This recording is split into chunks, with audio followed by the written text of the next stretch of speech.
ബി.ജെ.പിയിൽ പ്രധാനമന്ത്രി പദത്തിന് പ്രായപരിധിയുണ്ടോ? ബി.ജെ.പി ജയിച്ചാൽ അടുത്ത വർഷം 75 വയസ്സ് തികയുന്ന നരേന്ദ്രമോദി പ്രധാനമന്ത്രി സ്ഥാനം ഉപേക്ഷിക്കുമോ? മോദി വോട്ട് തേടുന്നത് അമിത്ഷായെ പ്രധാനമന്ത്രിയാക്കാനോ?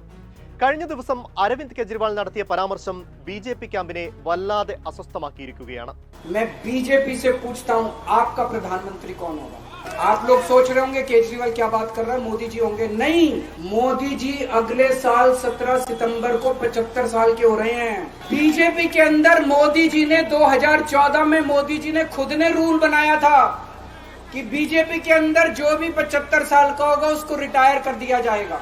सबसे पहले आडवाणी जी को रिटायर किया गया, उसके बाद मुरली मनोहर जोशी जी को रिटायर किया गया, फिर सुमित्रा महाजन को रिटायर किया गया, फिर यशवंत सिन्हा को रिटायर किया गया. अब मोदी जी अगले साल 17 सितंबर को रिटायर होने वाले हैं. 75 വയസ്സ് കഴിഞ്ഞവർ പാർലമെന്ററി പദവികൾ ഒഴിയണമെന്ന വ്യവസ്ഥ 2014 കൊണ്ടുവന്നത് മോദിക്ക് വേണ്ടി. പ്രായപരിധി മോദിക്കും ബാധകമെങ്കിൽ ആരാകും ബി.ജെ.പിയുടെ പ്രധാനമന്ത്രി സ്ഥാനാർത്ഥി? ഇത്തരത്തിൽ കെജ്രിവാൾ ഉയർത്തിയ പരാമർശങ്ങൾ ഓരോന്നും ബി.ജെ.പിയെ പ്രതിസന്ധിയിലാക്കി. അന്ന് മുതിർന്ന നേതാക്കളായ എൽ.കെ. അദ്വാനിയെയും മുരളി മനോഹർ ജോഷിയെയും സുമിത്രാ മഹാജനെയും എല്ലാം ഒതുക്കാൻ മോദിയും അമിത്ഷായും പ്രയോഗിച്ച പ്രായപരിധി എന്ന ഭൂതത്തെ ഇപ്പോൾ അവർക്കെതിരായി തുറന്നുവിട്ടിരിക്കുകയാണ് കെജ്രിവാൾ. ചോദ്യത്തിന്റെ മൂർച്ചയും അതുണ്ടാക്കാൻ പോകുന്ന പ്രത്യാഘാതങ്ങളും തിരിച്ചറിഞ്ഞ ബി.ജെ.പി നേതൃത്വം ഉടൻ മറുപടിയുമായി രംഗത്തെത്തി.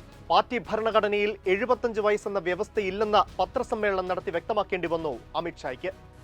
अरविंद केजरीवाल एंड कंपनी और पूरे इंडिया अलायंस को कहना चाहता हूं, मोदी जी 75 साल के हो जाए, इससे आपको आनंदित होने की जरूरत नहीं है. ये भारतीय जनता पार्टी के संविधान में कहीं नहीं लिखा है. मोदी जी ही ये टर्म पूरी करेंगे और मोदी जी ही आगे देश का नेतृत्व करते रहेंगे. इसमें भारतीय जनता पार्टी में कोई കൺഫ്യൂഷൻ नहीं है. ये കൺഫ്യൂഷൻ खड़ा करना है. പക്ഷേ 2019 ദ വീക്കിന് നൽകിയ അഭിമുഖത്തിൽ അമിത്ഷാ പറഞ്ഞത് 75 വയസ്സ് കഴിഞ്ഞ ആർക്കും ഞങ്ങൾ മത്സരിക്കാൻ ടിക്കറ്റ് നൽകില്ല എന്നാണ്. അത് പാർട്ടിയുടെ തീരുമാനമാണെന്നും അദ്ദേഹം ഒന്ന് ഉറപ്പിച്ചു പറഞ്ഞു. അതേ അമിത്ഷാ തന്നെയാണ് മോദി തന്നെ 3ാം തവണയും പ്രധാനമന്ത്രിയാകുമെന്നും 5 വർഷം പൂർത്തിയാക്കുമെന്നും പറയുന്നത്. മോദിക്ക് ഇപ്പോൾ പ്രായം 74.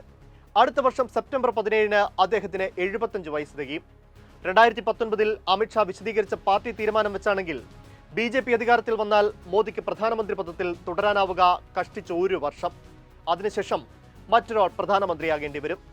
ഈ തെരഞ്ഞെടുപ്പിന്റെ ഒരു ഘട്ടത്തിലും ഉണ്ടാകാത്ത തരത്തിലുള്ള പ്രതിസന്ധിയിലേക്കാണ് ബി.ജെ.പിയെ കെജ്രിവാൾ എത്തിച്ചിരിക്കുന്നത്. രാഹുൽ ഗാന്ധിയോ മമതയോ സ്റ്റാലിനോ ചോദിക്കാത്ത ചോദ്യം. അദ്വാനിയും ജോഷിയും ഒഴിഞ്ഞതുപോലെ മോദിയും ഒഴിയുമോ എന്ന ആ ചോദ്യത്തിന് സ്വന്തം അണികളോടും ബി.ജെ.പി നേതാക്കൾക്കിനി നിരന്തരം മറുപടി പറയേണ്ടി വരും.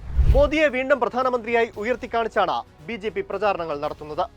കെജ്രിവാൾ ഉയർത്തിയ ചോദ്യങ്ങൾ ബി.ജെ.പി പ്രവർത്തകരിലും അണികളിലും മോദി തന്നെയാകുമോ പ്രധാനമന്ത്രി എന്ന ആശയക്കുഴപ്പം സൃഷ്ടിച്ചിട്ടുണ്ട്.